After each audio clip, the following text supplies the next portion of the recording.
ಹೆದರಿದ್ದೆ ನಾನು. ನಿಮ್ಮಪ್ಪಂಗೆ ಹಣದ ಆಸೆ. ಬರದಲ್ಲಿ ಎಷ್ಟು ಕೊಟ್ಟರು ಕೈ ಚಾಚ್ತಾನೆ, ದುಡ್ಡು ತಗೊಂಡು ದುಂಬಾಲ್ ಬೀಳ್ತಾನೆ. ನೀನು ಮಗು ತೆಗಿಸ್ತೀಯ ಅನ್ಸಿತ್ತು. ಆಗೋಲ್ಲ ಅಂತೀನಿ ಅಂತ ಯಾಕೆ ಅನ್ನಿಸ್ಲಿಲ್ಲ? ನೀನು ಅವ್ರ ಆಸರೆಯಲ್ಲಿ ಬದುಕ್ತಿದ್ದೀಯ, ಧಿಕ್ಕರಿಸೋದು ಅಸಾಧ್ಯ. ನಾನು ನಿನಗೆ ನ್ಯಾಯ ಕೊಡಿಸ್ತೀನಿ ಅಂತ ಸುತ್ತುತ್ತಿದ್ದೆ. ಮಗುನ್ ತೆಗ್ಸಿ ಅವ್ರು ಗೆದ್ದು ನಿಲ್ತಾರೆ, ನಾನು ಪೆದ್ದು ಅನ್ನಿಸ್ತಿತ್ತು. ಮಗು ನನ್ನ ಸ್ವಂತದ್ದು, ತೆಗ್ಸೋಲ್ಲ ಅಂತ ನಿರ್ಧಾರ ಮಾಡಿ ಆಗಿತ್ತು. ನಿಮ್ಮಪ್ಪ ಬಲವಂತ ಮಾಡಿದ್ದಿದ್ರೆ ಆಗೋಲ್ಲ ಅಂತಿದ್ದೆ. ಈಗಲೂ ಇದೆ ಅವನ ತಲೆಯಲ್ಲಿ ಆಸೆ. ಇಲ್ಲ, ಮಗುನ್ ತೆಗ್ಸೋಲ್ಲ. ಸುಮ್ಮನಿರ್ತಾನ? ಇಲ್ಲ. ಮತ್ತೆ ಏನು ಮಾಡ್ತಾನೆ? ಹೊಡಿಯಲ್ವಾ? ಏನು ನಗ್ತೀಯ?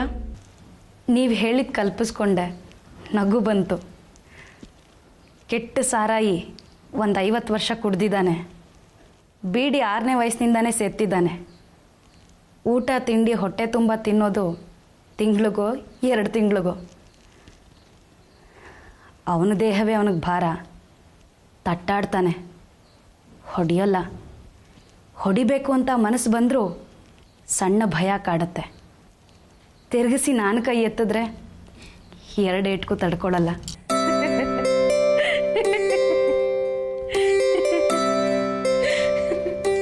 ಮನಸ್ಸಿಗೆ ಸುಖ ಅನ್ನಿಸ್ತು. ಕಲ್ಪನೆಯಲ್ಲಿ ಅವನು ನಿನ್ನ ಹೊಡೆಯೋಕ್ ಬರೋದು, ನೀನು ಅವನಿಗೆ ತಿರುಗಿಸಿ ಹೊಡೆಯೋದು. ನೀವು ನಕ್ಕಿದ್ದು ನೋಡೇ ಇರಲಿಲ್ಲ.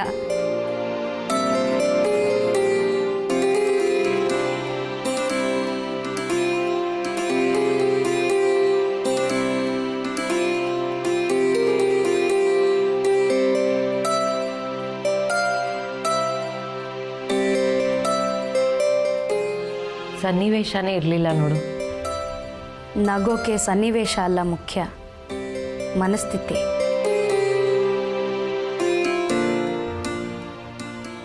ಕೂತ್ಕೋ, ಇಲ್ಲೇ ಹತ್ರ ಬಾ.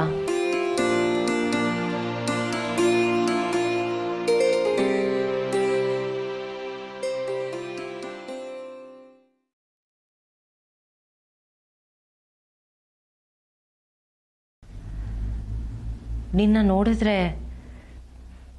ಈರ್ಷೆ ಕಾಡುತ್ತೆ ಕಣೆ. ಅರ್ಥನೇ ಆಗಿರಲಿಲ್ಲ ನನಗೆ. ನಿಮ್ಮಪ್ಪ ಹೊಡಿತಾರೆ, ನಿಮ್ಮ ಮನೇಲಿ ಊಟ ಹಾಕಲ್ಲ, ಬಲವಂತ ಮಾಡಿ ಎಳ್ಕೊಂಡು ಹೋಗ್ತಾರೆ, ಬಲಪ್ರಯೋಗ ಮಾಡಿ ತೆಗೆಸ್ತಾರೆ. ಕಾಡಿದ್ವು ಕಲ್ಪನೆಗಳು. ಇಲ್ಲ, ನಿಮ್ಮಪ್ಪಂಗೆ ನಿನ್ನ ಮೇಲೆ ಕೈ ಮಾಡೋ ಧೈರ್ಯ ಇಲ್ಲ.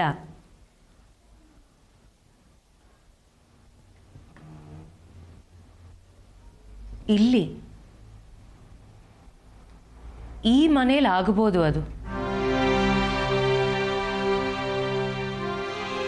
ನಮ್ಮಪ್ಪ ಹೊಡೆದ್ರೆ ಹೊಡಿಯಲ್ಲ, ಹೊಡೆದ್ರೆ ತಿರುಗಿಸಿ ನಾನು ಹೊಡಿಲಾರೆ. ಊಟ ಹಾಕದೇ ಇರ್ಬೋದು, ಉಪವಾಸ ಕೆಡಬಹುದು, ನನಗಾಗ್ಬೋದು ಅದೆಲ್ಲ, ನಿನಗಲ್ಲ. ಬುದ್ಧಿ ಬಂದ ಕಾಲದಿಂದ ದುಡಿದು ತಿಂದಿದ್ದೀಯಾ, ಇಂಥದ್ದು ಅಂತಲ್ಲ. ಉಳಿದಿದ್ದು, ಎಸ್ದಿದ್ದು, ಹಳಸಿದ್ದು ಏನಾದರೂ ಆಯ್ತು. ಊಟನ ಆಧರಿಸಿ ತುಂಬ್ಕೋತೀಯ. ಏನಾದರೂ ಆಯ್ತು, ಎಷ್ಟಾದರೂ ಆಯ್ತು. ನಂದು ಹಾಗಲ್ಲ ನೋಡು. ಊಟನ ಕೆದಕ್ತೀನಿ, ಕೆದಕಿ ಎಸೆಯೋ ಅಷ್ಟು. ಅದನ್ನು ಈ ಅಪ್ಪನೇ ದುಡಿಬೇಕು. ವಾಸಕ್ಕೆ ಮನೆ ಹೀಗೆ ಇರಬೇಕು, ಮೆತ್ತೆ, ಹಾಗಿದ್ರೆ ನಿದ್ದೆ, ಇಲ್ದಿದ್ರಿಲ್ಲ. ಪ್ರಪಂಚ ಮೆಚ್ಚೋ ಹಾಗಿರ್ಬೇಕು ದಿರ್ಸು. ಅದನ್ನು ಈ ಅಪ್ಪ ಕೊಡ್ಸಿದ್ರುಂಟು, ಇಲ್ದಿದ್ರಿಲ್ಲ. ಈರ್ಷೆ ಕಾಡತ್ತೆ. ಸುಖಿ ನೀನು.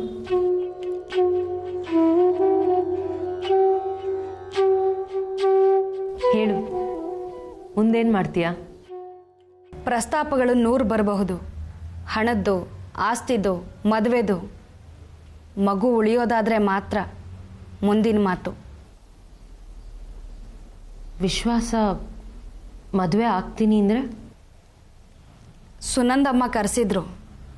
ಅಪ್ಪನ ಜೊತೆ ಹೋಗಿದ್ದೆ. ಅಪ್ಪನಿಗೆ ಆಮಿಷ ಒಡ್ಡು ನೋಡಿದ್ರು. ಈಗ ಅವ್ರಿಗೆ ಅರ್ಥ ಆಗಿದೆ, ಇದರಲ್ಲಿ ನಿರ್ಧಾರ ಏನಿದ್ರು ನಂದೇ ಅಂತ. ಕರೆಸ್ತಾರೆ. ಬರ್ತೀರಾ ಜೊತೆಗೆ? ನನ್ನ ಅವಶ್ಯಕತೆ ನಿನಗಿದೆ ಅಂತ ಅನಿಸ್ತಾ ಇಲ್ಲ. ಖಂಡಿತ ಇದೆ. ನಾನು ಬದುಕಿದ್ದು ಪ್ರಾಣಿ ಪ್ರಪಂಚದಲ್ಲಿ. ಅಲ್ಲಿ ಕಾನೂನು ಎಲ್ರಿಗೂ ಒಂದೇ. ಇಲ್ಲಿದು ಹಾಗಲ್ಲ. ಹಗಲಿಗೊಂದು, ರಾತ್ರಿಗೊಂದು, ಇದ್ದವ್ರಿಗೊಂದು, ಇಲ್ದವ್ರಿಗೊಂದು. ನೀವು ಬೇಕು, ಬನ್ನಿ.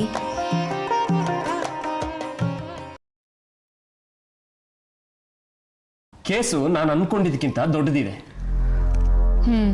ಕಾರ್ಪೊರೇಷನ್ ಇಂದ ಸ್ಯಾಂಕ್ಷನ್ ಪ್ಲಾನ್ ತರಿಸಿದ್ದೀನಿ. ಅದ್ರ ಪ್ರಕಾರ ಕಟ್ಟಬೇಕಾದ್ದು 80 ಚದರ. ಸರಿ. ಮನೆನ ನೀವು ನೋಡಿದ್ದೀರಾ? ಇಲ್ಲ. ನಿಮ್ಮಲ್ಲಿ ಬೇರೆ ಯಾರಾದ್ರೂ ಮನೆ ನೋಡಿದವರು? ಕಳಿಸಿದ್ರೆ ಇವ್ರನ್ನ ಕಳಿಸ್ಬೇಕು. ನಮ್ಮಿಬ್ರನ್ನು ರಾಜಾರಾಯರ್ ನೋಡಿದ್ದಾರೆ. ಕೇಸು ಒಂದು ಹಂತ ಮುಟ್ಟೋವರೆಗೂ ತನಿಖೆ ನಡೀತಿರೋದು ಗೊತ್ತಾಗೋದು ಬೇಡ ಅನ್ನಿಸ್ತು. ಅದೇ ಮನೆ ಹತ್ರ ಹೋಗಿಲ್ಲ. ನಾನು ನೋಡಿದೆ. ಪ್ಲಾನ್ ಸ್ಯಾಂಕ್ಷನ್ ಆಗಿರೋದು 80 ಚದರಕ್ಕಾದ್ರೂ ಕಟ್ಟಿರೋದು 150 ಚದರಕ್ಕೂ ಮೇಲಿದೆ ಅನ್ಸುತ್ತೆ. ನಾನು ಇನ್ಸ್ಪೆಕ್ಟ್ ಮಾಡಿ ಬೆಲೆ ಕಟ್ಟಿ ನಿಮ್ಗೆ ರಿಪೋರ್ಟ್ ಕೊಡ್ತೀನಿ. ಇಲ್ಲಿ ತೆರಿಗೆ ಕಟ್ಟಬೇಕು, ಆದ್ರೆ ಅಷ್ಟಕ್ಕೆ ಮುಗಿಯಲ್ಲ. ಕಾರ್ಪೊರೇಷನ್ಗೂ ಒಂದು ಮಾತು ತಿಳಿಸ್ಬೇಕಾಗತ್ತೆ. ಅವರಿಂದಾನು ಸಮಸ್ಯೆ ಶುರುವಾಗುತ್ತೆ. ಇವಿಷ್ಟು ರಾಜಾರಾಯರ್ಗೆ ಅರ್ಥವಾಗುತ್ತೆ.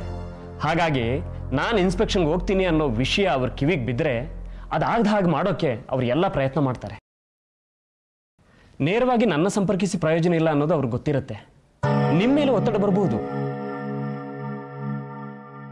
ಮುಂದಿನ ವಾರ ಇನ್ಸ್ಪೆಕ್ಷನ್ಗೆ ಹೋಗ್ತಿದ್ದೀನಿ, ಹೇಳಿ ಹೋಗೋಣ ಅಂತ ಬಂದೆ. ನನ್ನ ಕೆಲಸ ನಾನು ಮಾಡ್ತೀನಿ. ನೀವು ಎಷ್ಟು ಒತ್ತಡ ತಡ್ಕೊಳ್ತೀನಿ ಅನ್ನೋದ್ರ ಮೇಲೆ ಕೇಸ್ ನಿಂತಿದೆ. ನಮಸ್ಕಾರ.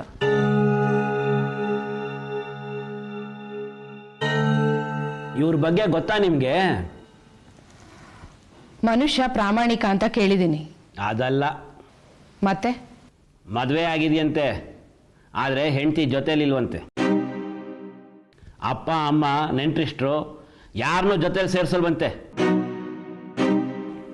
ಸನ್ಯಾಸಿ ಥರ ಒಬ್ಬನೇ ರೂಮ್ ಮಾಡಿಕೊಂಡು ಇದಾನಂತೆ. ಕೈ ಬಾಯಿ ಸುಟ್ಕೊಂಡು ಅವನೇ ಅಡುಗೆ ಮಾಡಿಕೊಂಡು ತಿಂತಾನೆ ಅಂತಾರೆ. ಮಕ್ಕಳು ಮರಿ ಇಲ್ಲ, ಹೆಂಡತಿ ಇಲ್ಲ, ನೆಂಟ್ರಿಷ್ಟ್ರಿಲ್ಲ. ದುಡಿದ್ರೆ ಯಾರಿಗೋಸ್ಕರ ದುಡಿಬೇಕು? ಹೀಗಾಗಿ ಪ್ರಾಮಾಣಿಕ ಅಂತೀರಾ?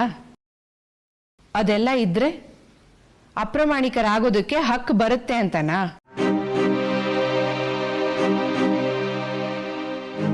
ಇಬ್ರು ಒಮ್ಮೆ ಕಳ್ತನಕ್ಕೆ ಪ್ರಯತ್ನ ಪಟ್ಟಿದ್ವಿ, ಸಾಧ್ಯ ಆಗಲಿಲ್ಲ.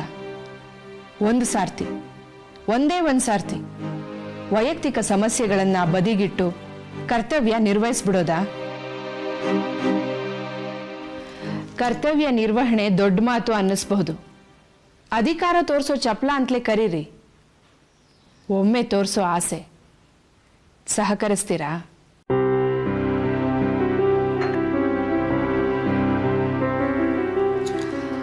ಅವಮಾನ ಆಗಿದೆ.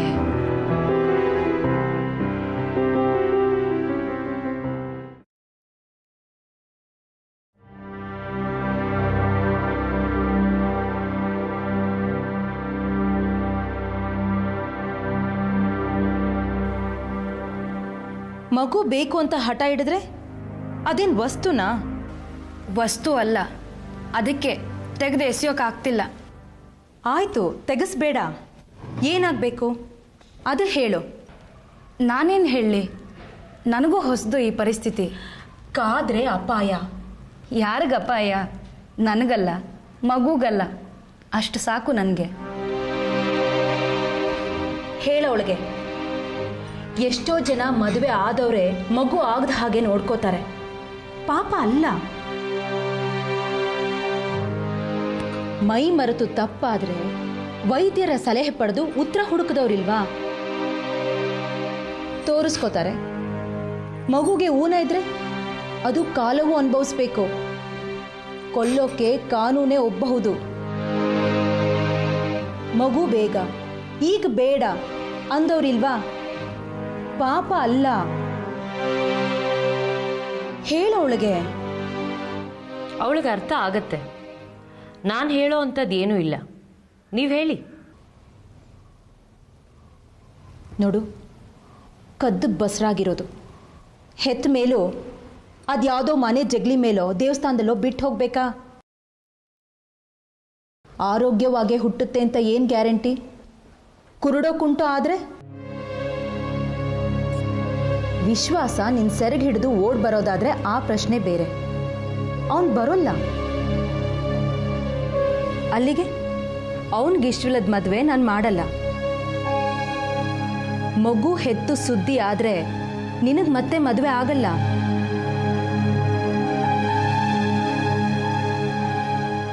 ಹೇಳವಳಿಗೆ. ಇಷ್ಟೆಲ್ಲ ಕೂರಿಸಿ ಅವಳಿಗೆ ತಿಳಿ ಹೇಳೋ ಅವಶ್ಯಕತೆ ಇಲ್ಲ ನನಗೆ.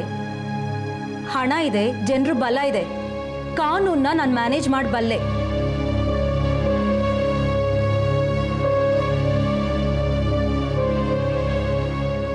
ಆಯ್ತು, ಮಾಡಿ. ಏನು? ಮ್ಯಾನೇಜ್ ಮಾಡ್ತೀನಿ ಇಂದ್ರಲ್ಲ, ಮಾಡಿ. ಪರಿಸ್ಥಿತಿಗೆ ಇವಳೊಬ್ಳೆ ಕಾರಣನ? ನಿಮ್ಮ ಮಗನೂ ಜವಾಬ್ದಾರ. ಅದಕ್ಕೆ ಅವನಿಗೆ ಶಿಕ್ಷೆ ಬೇಡವಾ? ಅಪರಾಧಕ್ಕೆ ಶಿಕ್ಷೆ. ಇದು ಅಪರಾಧ ಅಲ್ವಾ? ಕಾನೂನು ತಜ್ಞರ ಮಗಳು ನೀನು ಹೇಳಬೇಕು. ಇದರಲ್ಲಿ ಅಪರಾಧ ಎಲ್ಲಿದೆ? ಬಲವಂತ ಇಲ್ಲ, ಸ್ವಇಚ್ಛೆಯಿಂದ ಆಗಿದ್ದು. ಕಾನೂನಲ್ಲಿ ಇದು ಅಪರಾಧ ಅಲ್ಲ. ಮತ್ತೆ ಬಿಡಿ, ಅಪರಾಧ ಅಲ್ಲ, ಶಿಕ್ಷೆ ಇಲ್ಲ. ಆದರೆ ಇಲ್ಲೊಂದು ತಪ್ಪಾಗಿದೆ, ಸರಿ ಮಾಡಬೇಕು.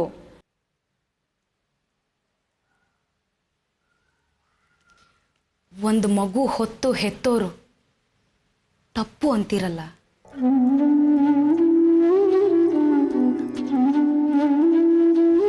ಮನಸ್ಸು ಕೊಡದೆ ಮಕ್ಕಳಾಗತ್ತಾ?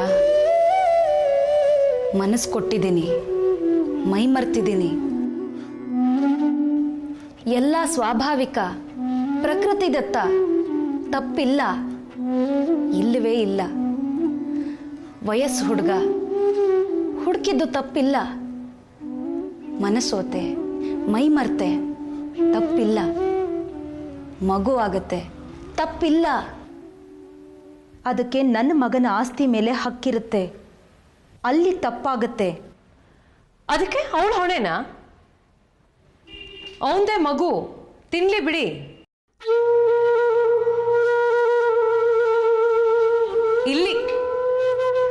ಇಲ್ಲಿ ಕಷ್ಟ ಆಗ್ತಿದೆ, ಇಲ್ಲಿ ತಪ್ಪು ಅನ್ನಿಸ್ತಿದೆ. ಆಸ್ತಿ ಅಧಿಕಾರ ಸ್ವಂತ, ಅದು ತಾನು ಅನುಭವಿಸೋದಕ್ಕೆ ಮಾತ್ರ. ತನ್ನ ನಂತರ ತನ್ನ ಸ್ವಂತ ವಂಶಕ್ಕೆ ಮಾತ್ರ. ವಂಶ ಸ್ವಂತದ್ದಾದ್ರೆ ಸಾಲದು. ತನಗಿಷ್ಟ ಬಂದ ಕಡೆ ತಾನು ಮೆಚ್ಚಿ ಮದುವೆ ಆಗಿ ತನ್ನ ಯೋಗ್ಯತೆಗೆ ತಕ್ಕದ್ದು ಅಂತ ಹುಡುಕಿ ತಾನು ಪಟ್ಟದಲ್ಲಿ ಕೂರಿಸಿ ಅಲ್ಲಿ ತನಗೆ ಮಗುವಾಗಿ ಅದಕ್ಕೆ ತಾನು ಕೊಟ್ರೆ ನಂತರ ತನ್ನ ಆಸ್ತಿ ಅನುಭವಿಸೋ ಅಧಿಕಾರ. ಇಲ್ದಿದ್ರೆ ಇಲ್ಲ. ತಾನು ಅನ್ನೋ ಅಹಂಕಾರಕ್ಕೆ ಇದು ಪೆಟ್ಟು, ಅದಕ್ಕೆ ಇದು ತಪ್ಪು.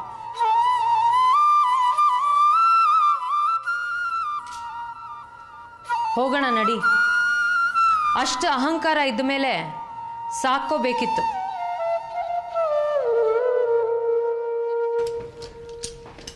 ತಾಯಿಗೆ ಮಗು ಸ್ವಂತ, ಹೆಣ್ಣು ಭೂಮಿ.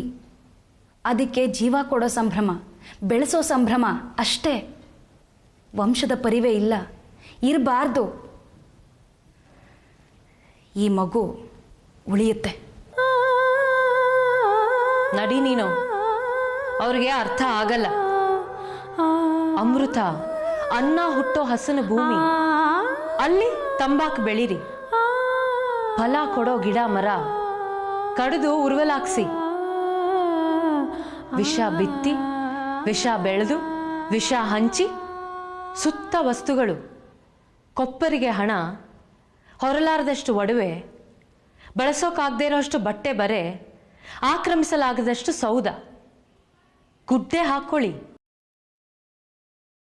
ಸುತ್ತ ನಿರ್ಜೀವ ವಸ್ತುಗಳು, ಸ್ವಂತ ಅಂತ ಕುಣಿರಿ. ಇಲ್ಲಿ ಜೀವಂತ ಸ್ವಂತ ರಸ್ತೆಗೆ ಬಿಡಿ. ಗಂಡಾಯ್ತಾ ಬದುಕಿದ್ರಿ.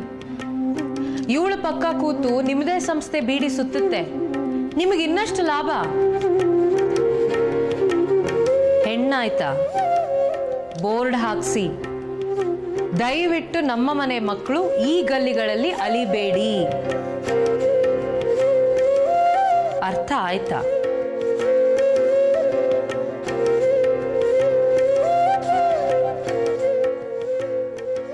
ಹೊರಡು, ಕೋಣನ ಮುಂದೆ ಕಿನ್ನರಿ.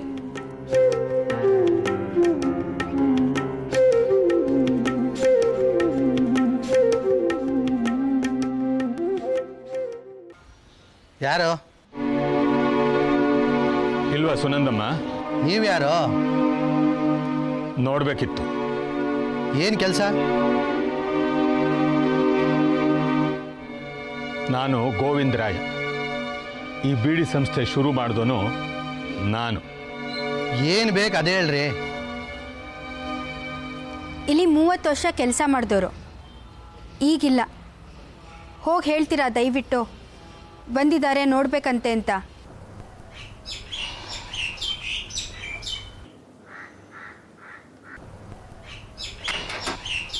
ಅಲ್ಲಿ ಒಳಗೆ ಕೂರ್ಬೋದಾ?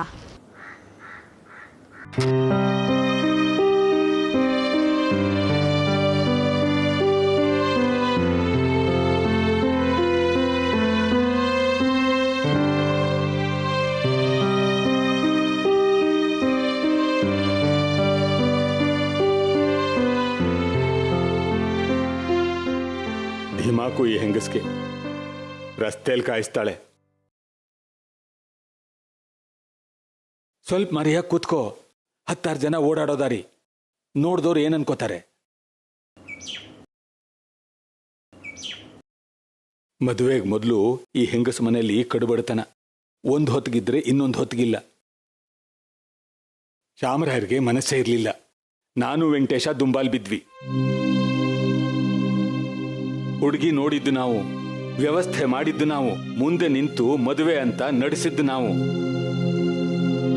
ಇವರಪ್ಪನಿಗೆ ಮೈ ತುಂಬಾ ಸಾಲ, ಬಂದ್ ಕಾಲಿಗೆ ಬಿದ್ದಿದ್ದ. ಈ ಮದುವೆ ನಡೆಸಿ ಜವಾಬ್ದಾರಿ ಕಳಿಯತ್ತೆ ಅಂತ ಜವಳಿ ಮೊದಲುಗೊಂಡು ನಾವು ಖರೀದಿಸಿದ್ದು. ಇವರಪ್ಪ ಅಣ್ಣಂದ್ರು ಅವ್ರ ಸಾಲ ತೀರ್ಸಿದ್ದು. ಕೃತಜ್ಞತೆ ಇಲ್ಲ. ಇಲ್ಲಿ ರಸ್ತೆಯಲ್ಲಿ ಮೆಟ್ಲ ಮೇಲೆ ಕೂರಿಸ್ತಾಳೆ. ಬುದ್ಧಿ ಇಲ್ಲ ನನಗೆ. ಅವತ್ ನಾನು ಸುಮ್ಮನಿರ್ಬೇಕಿತ್ತು. ತಿರುಪೆ ಎತ್ತಿರೋಳು. ನಗ್ತೀಯ? ಇವತ್ತು ಅವಳೆತ್ತಿಸ್ತಿದ್ದಾಳೆ.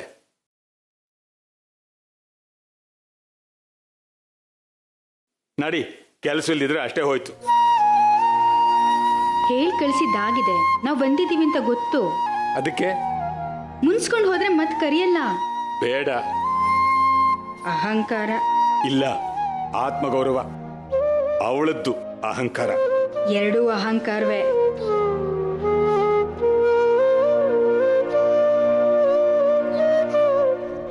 ಅವರಿಗೆ ಸಾಕೋ ಚೈತನ್ಯ ಇದೆ, ಆತ್ಮಗೌರವ ಅನಿಸ್ಕೊಳ್ಳುತ್ತೆ. ನಿನಗಿಲ್ಲ, ಅದಕ್ಕೆ ಅಹಂಕಾರ ಅನಿಸ್ಕೊಳ್ಳುತ್ತೆ. ಅವಶ್ಯಕತೆ ಇದೆ, ಕಾಯ್ಬೇಕು, ಕಾಯೋಣ.